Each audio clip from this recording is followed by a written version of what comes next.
Guys, आप सभी का स्वागत है एक नया वीडियो में। और आज हम डिस्कस करने जा रहे हैं एक ऐसा करेक्टर के बारे में जो पॉप कल्चर के हिस्ट्री में एक यूनिक जर्नी का हिस्सा रहा है, जो कि है डेडपूल।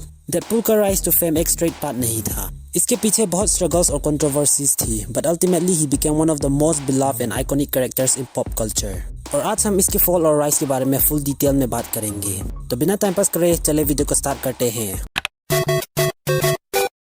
सबसे पहले बात करते हैं डेडपूल के ओरिजिन्स की। डेडपूल को रॉब लाइफेल्ड और फेबियन ने क्रिएट किया था और ये पहली बार 1991 में न्यू म्यूटेंट्स 98 के कॉमिक्स इशू में दिखाई दिया था। इंटरेस्टिंगली, जब डेडपूल को इंट्रोड्यूस किया गया तब वो एक मर्सनरी और असैसिन था जो वुल्वरीन जैसा सीरियस और डेडली कैरेक्टर बनाया गया था। उस समय डेडपूल एक माइनर विलेन कैरेक्टर था और उसकी सरकास्टिक नेचर या unique fourth wall breaking qualities अब तक डेवलप नहीं हुई थी। उस वक्त डेडपूल एक स्टैंडर्ड एंटी हीरो की तरह लगता था जो वुल्वरीन और केबल जैसा कैरेक्टर के साथ time to time run in करता था।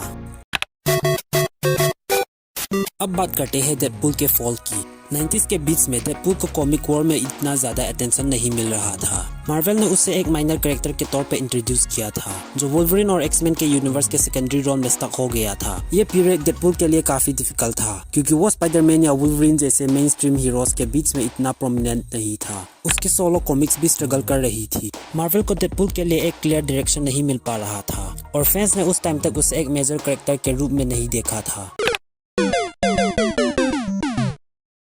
फिर आता है 2000 का एरा, जब डेडपूल का कैरेक्टर को री इन्वेंट किया गया। जो केली के राइटिंग के जरिए डेडपूल का कैरेक्टर एक यूनिक टर्न लेता है और वो अपने फोर्थ वॉल ब्रेकिंग एबिलिटीज और मेटा ह्यूमर के लिए फेमस होने लगा था। कॉमिक्स जैसे कि केबल एंड डेडपूल और Deadpool MERS with a mouth ने इस कैरेक्टर को एक रिफ्रेशिंग आइडेंटिटी दी। डेडपूल का डार्क कॉमेडी और सेल्फ अवेयरनेस अब उसकी बिगेस्ट ट्रेंड बन चुकी थी।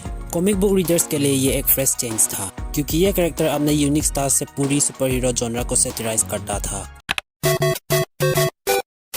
तो अब बात करते हैं डेडपूल की पहले ऑन स्क्रीन अपीयरेंस की। 2009 में एक्समैन ओरिजिन वुल्वरीन फिल्म में डेडपूल को इंट्रोड्यूस किया गया था, लेकिन ये एक डिजास्टर था।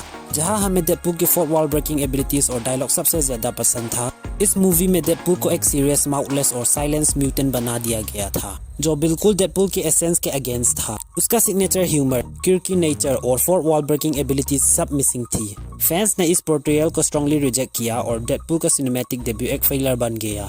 इस मूवी के बाद डेडपूल का फ्यूचर अनसर्टेन हो गया था और मार्वल फैंस को लगने लगा कि डेडपूल का ऑन स्क्रीन पोटेंशियल शायद वेस्ट हो गया है। लेकिन अब आती है स्टोरी का मोस्ट इंटरेस्टिंग पार्ट, डेडपूल का राइज और रायन रेनॉल्ड्स का रोल। एक्समैन ओरिजिन्स के फेलियर के बाद फॉक्स स्टूडियो डेडपूल के सोलो मूवी बनाने को लेकर इंटरेस्टेड नहीं था। उन्होंने डेडपूल को एक रिस्की प्रॉपर्टी माना क्योंकि उन्हें लगा कि एक R-rated एंटी हीरो जैसा कैरेक्टर बॉक्स ऑफिस पर सक्सेसफुल नहीं होगा और फॉक्स स्टूडियो ने डेडपूल का सोलो मूवी बनाने के लिए साफ साफ इनकार कर दिया था। वो तो शुक्र मनाओ कि रायन रेनॉल्ड्स ने डेडपूल का टेस्ट फुटेज को लीक कर दिया। My mom was like, "What does this button do?" और उस बंदे की मेहनत की वजह से वो टेस्ट फुटेज हमें दिखी जिसने सारे फैंस को हिला डाला। क्यों हिला डाला ना? इंटरनेट पर फैंस का रेस्पॉन्स एक्सप्लोसिव था।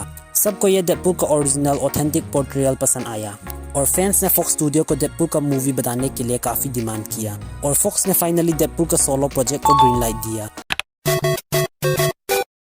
और उसी तरह 2016 में फाइनली रिलीज होती है डेडपूल मूवी जो एक ह्यूज सक्सेस बन जाती है। फिल्म का R-rated humour, fourth wall breaking moments और डेडपूल का sarcastic violent nature perfectly executed था। रायन रेनॉल्ड्स का परफॉर्मेंस आइकॉनिक बन गया और यह फिल्म काफी फैंस और क्रिटिक्स के बीच पॉपुलर हुई, जिसने $58 मिलियन के बजट में $780 मिलियन का कलेक्शन किया, proving that Deadpool was a bankable character. यह डेडपूल का अल्टीमेट राइज था जो पॉप कल्चर में एक परमानेंट स्पॉट बन चुका था।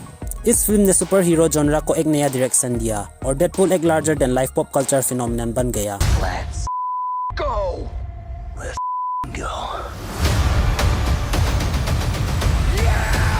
फास्ट फॉरवर्ड टू 2024 जब फैंस को एक मैसिव सरप्राइज मिलता है, डेडपूल और वुल्वरीन का ऑन स्क्रीन टीम अप, जिसे सिर्फ कॉमिक फैंस ने नहीं बल्कि नॉन कॉमिक रीडर्स ने भी बहुत पसंद किया। फिल्म में रायन रेनॉल्ड्स ने अपने क्लासिक डेडपूल स्टाइल को मेंटेन किया और इस बार उनके साथ है Hugh Jackman as Wolverine.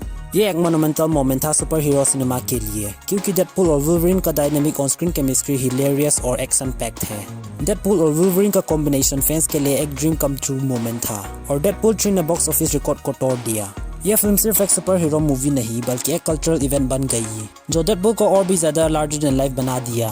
Deadpool और वुल्वरीन का यह कोलैबोरेशन पॉप कल्चर के लैंडस्केप को और भी ब्रॉडन कर गया। आज के दिन में डेडपूल सिर्फ एक कॉमिक कैरेक्टर नहीं बल्कि पॉप कल्चर का आइकॉन बन गया है। Movies, TV shows, memes, merchandise, Deadpool का हर जगह प्रेजेंस है। उसके मेटा ह्यूमर ने सुपर हीरो जॉनरा के रूल्स तोड़ दिए और फैंस के लिए ये कैरेक्टर फ्रेश और एंटरटेनिंग बन गया। डेडपूल के वन लाइनर, सरकास्टिक ह्यूमर और सेल्फ अवेयरनेस ने इसे एक फैन फेवरेट कैरेक्टर बना दिया है और उसका larger pop culture impact visible है हर मीडियम में। रायन रेनॉल्ड्स का डेडपूल पोर्ट्रेयल मूवीज और सोशल मीडिया दोनों पे आइकॉनिक बन गया। सो गाइस, डेडपूल का जर्नी एक परफेक्ट एग्जांपल है, एक कैरेक्टर के फॉल से लेकर उसके राइज तक के सफर का।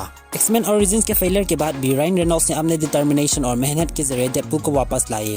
डेडपूल का राइज पॉप कल्चर के हिस्ट्री में एक मेमोरेबल मोमेंट है और अब आगे और भी एक्साइटिंग एडवेंचर्स का इंतजार है, specially after Deadpool and Wolverine's massive success. Deadpool का फ्यूचर अब और भी प्रॉमिसिंग लग रहा है। आपको डेडपूल की स्टोरी का कौन सा पार्ट सबसे ज्यादा इंटरेस्टिंग लगा और आप डेडपूल के MCU डेब्यू को लेकर कितने एक्साइटेड है? अपने राय नीचे कमेंट में जरूर बताना। आज के लिए इतना ही और हम मिलेंगे अगले वीडियो में। Peace out.